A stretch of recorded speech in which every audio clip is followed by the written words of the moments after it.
Alhamdulillah, amin, salatu wassalamu ala asyrafil anbiya wa sayyidina Muhammadin wa alihi washabihi ajmain. Amma ba'd. Kita masih melanjutkan pembahasan daripada Kifayatul Awam, daripada kitab akidah Kifayatul Awam sampai kepada terakhir tentang penjelasan hukum akli, itu mustahil, wajib dan jaiz.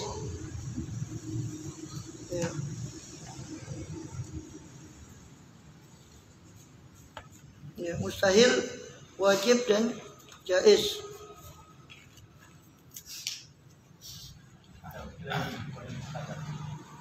Ya, sekarang fokus al-aqla.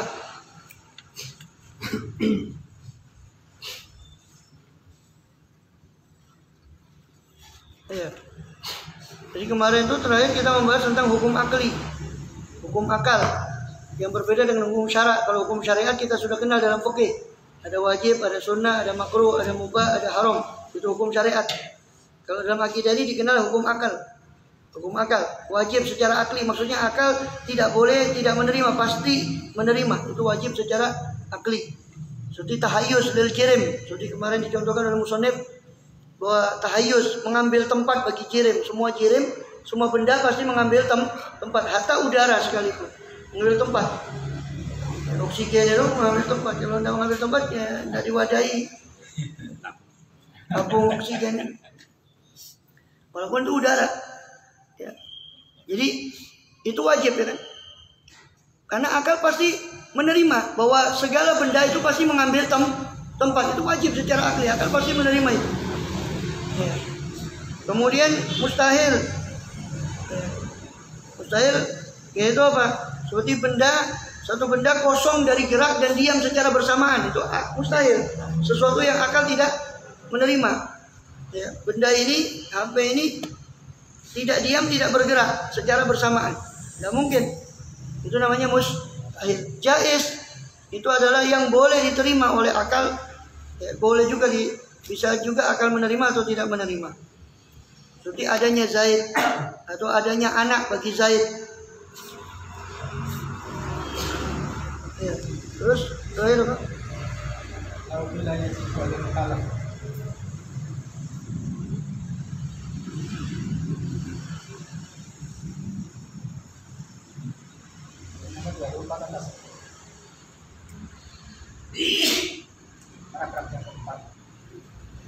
Wa adamu jaizun yasdukul akal bi wujudi. Wa adamu ba'dil aqsam asalah saya tawakuf alaihi al-aqwaid. Itu ya. Terakhir awam ma'al Islam.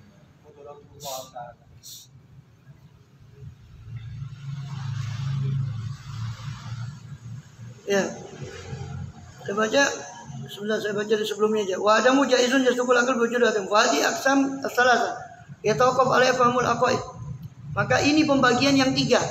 Pembagian tiga dari hukum akal, wajib secara akli, mustahil secara akli, dan jaiz, boleh secara akli. Ya. Itu tiga-tiganya itu, ya tahu kepada pahmul aqwaid. Bergantung pada tiga itu tadi kepahaman aqwaid akidah seseorang. Ya, fatakun hadhihi thalatha wajib, maka memahami tiga hukum akal itu juga hukumnya wajib. Karena ilmu akidah tidak akan bisa dipahami kecuali dengan memahami hukum akal tadi. Wajibatun ala kulli mukallaf, wajib atas setiap mukallaf zakarin aw unsa, laki atau perempuan. Li'anna ma yatawaqqaf alaihi wajib yakun wajiban. Sebab sesuatu yang wajib itu bergantung padanya, maka sesuatu itu pun menjadi wajib. Oleh Imamul Haramain. Maka dikatakan oleh Imamul Haramain. Ya. Inna fahma hadhihi thalatha ya nafsul aql. Kepahaman tentang tiga perkara itu merupakan nafsul akal, merupakan akal itu sendiri. Pemalam ya'rif ailam ya'rif mana wajib, mana mustahil, mana jaiz. Siapa yang tidak mengetahui makna wajib, mana sifat mustahil dan mana sifat jaiz, falaysa bi akil, maka dia enggak ngerti hukum akal. Kalau enggak ngerti hukum akal berarti dia bukan orang yang berakal. Karena enggak ngerti hukum akal. Fa idza qila huna al-qudrah wajib, kana al-makna qudrah la istiqal akal bi adam. Itu. Oh itu ya. Lau qila yajibu al-mukallaf ya. Seandainya dikatakan wajib atas mukallaf i'tiqadu qudratillah, meyakini kudratnya Allah Ta'ala, Karena maknanya adalah yusabu ala dzalik wa yu'aqabu ala tarki dzalik. Diberi pahala dia atas hal itu dan disiksa dia atas hal meninggalkan hal itu. Fafarqun baina yuqal i'tiqadu kadza wajibun wa baina yuqal al ilmu matalan wajibun. Jadi beda ya. Bahwa bersifatnya Allah dengan sifat kudrat itu wajib. Bersifatnya Allah dengan sifat kudrat, maha kuasa, itu wajib. Karena kalau tidak kuasa, bagaimana dia bisa menjadi Tuhan kalau dia tidak kuasa? Itu wajib. Wajib secara akli. Ya. Terus kalau dikatakan ya, bahwa mukallaf itu harus wajib meyakini sifat kudrat Allah.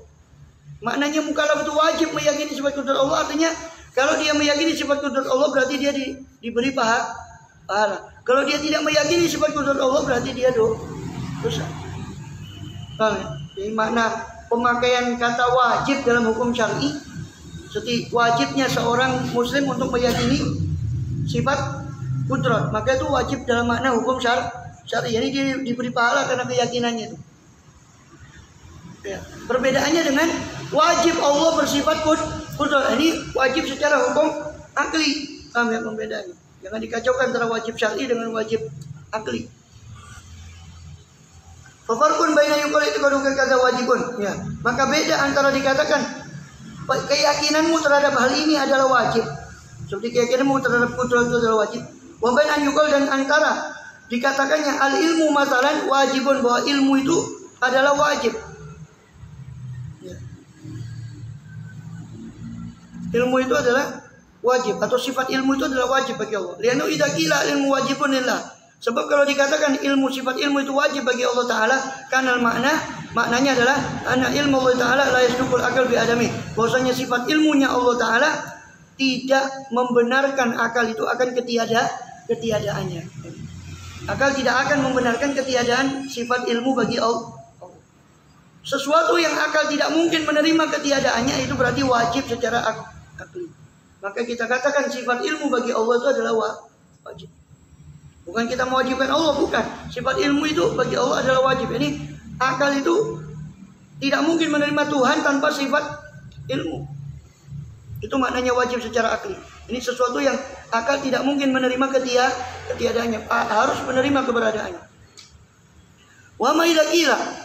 Adapun kalau dikatakan i'tiqadul ilmi wajibun, keyakinan terhadap sifat ilmu itu adalah wajib, ya. Keyakinan kita bahwa Allah itu punya sifat ilmu itu adalah wajib, maka maknanya adalah yusabu, diberi pahala. Ya. Ini taqoda dzalik, kalau orang itu berkeyakinan tentang hal tersebut, maka dia diberi pahala. Wa yu'aqabu, dan disiksa ilam ya'taqid, kalau dia tidak meyakini. Fahris, maka rakuslah engkau alal farqi, atau inginlah engkau sangat kuat, inginlah engkau untuk membedakan bainahuma, antara keduanya, antara wajib syar'i dengan wajib akli, antara hukum syar'i dengan hukum akli. Ya. Wala takun mimman qallada fi aqidin, dan janganlah engkau menjadi termasuk orang yang taklid dalam akidah agama, keyakinan agama. Fa yakunu imanuka mukhtalafan fi, sehingga imanmu menjadi diperselisihkan. Karena kita sudah bahas orang yang bertaklid dalam masalah akidah itu diperselisihkan sahnya imannya oleh para ulama. Fatakhluda finnar, sehingga kau kekal dalam api neraka. Indaman yaqulu, menurut orang yang berpendapat layak fit taklid, tidak cukup taklid itu. Wala Sanusi, Imam As-Sanusi radhiyallahu anhu mengatakan walaysa yakunu syakhsun mu'minan, dan tidaklah menjadi orang itu mukmin idza qala, apabila dia mengatakan ana jazimun bil aqaid, saya yakin dengan akidah-akidah itu, walau kutitu kitoan, walaupun saya dipotong-potong dengan potongan-potongan, la arjiu an jazmi, saya tidak akan berbalik, ya, saya tidak akan berbalik daripada keyakinanku keyakinanku ini. Bala yakunu mu'minan hatta ya'lam aqul aqidah min hadhil khamsin, bahkan tidak menjadi orang itu beriman sampai mengetahui setiap akidah daripada 50 akidah bidaliliha, dengan dalilnya. Jadi Imam Sanusi bahkan mengatakan begitu. Hatta dia mengatakan, oh saya mantap, sudah yakin dengan keyakinan kepada Allah Ta'ala, yakin saya, walaupun dipotong-potong badan saya tidak bisa dikatakan mukmin sampai dia mengerti 50 akidah. 50 akidah itu tadi. Itu 20 sifat Allah yang wajib, 20 lawannya, 1 sifat jaiz, 4 sifat wajib bagi Rasul, 4 lawannya, 1 sifat jaiz bagi Rasul. 50. Berikut dalilnya. Dalilnya ini maksudnya dalil secara ringkas, bukan dalil secara rinci. Dalil secara rinci itu konsumsinya orang yang khusus untuk belajar. Wa taqdimu hadzal ilm fardhon. Mendahulukan ilmu ini adalah fardu, kama yuqadu min syarhil aqaid, sebagaimana diambil ya daripada syarah atau penjelasan daripada aqaid. Ya. Kemudian nanti akan dijelaskan lebih panjang di syarah aqaid itu tentang kewajiban ini. Li'annahu ja'alahu asasan yang bani alaihi ghairu. Sebab ya, ulama itu atau Imam Sanusi menjadikan itu sebagai asas. Ya. Menjadikan itu sebagai asas, menjadikan ilmu ini, ilmu akidah ini sebagai asas, sebagai fondasi yang bani alaihi ghairu, yang terbangun atasnya ya, atas hadzal ilm ghairuhu, selain hadzal ilm. Jadi ilmu ini dijadikan sebagai dasar, yang mana ilmu lain dibangun di atas dasar, maka disebut juga sebagai usuluddin, dasar agama.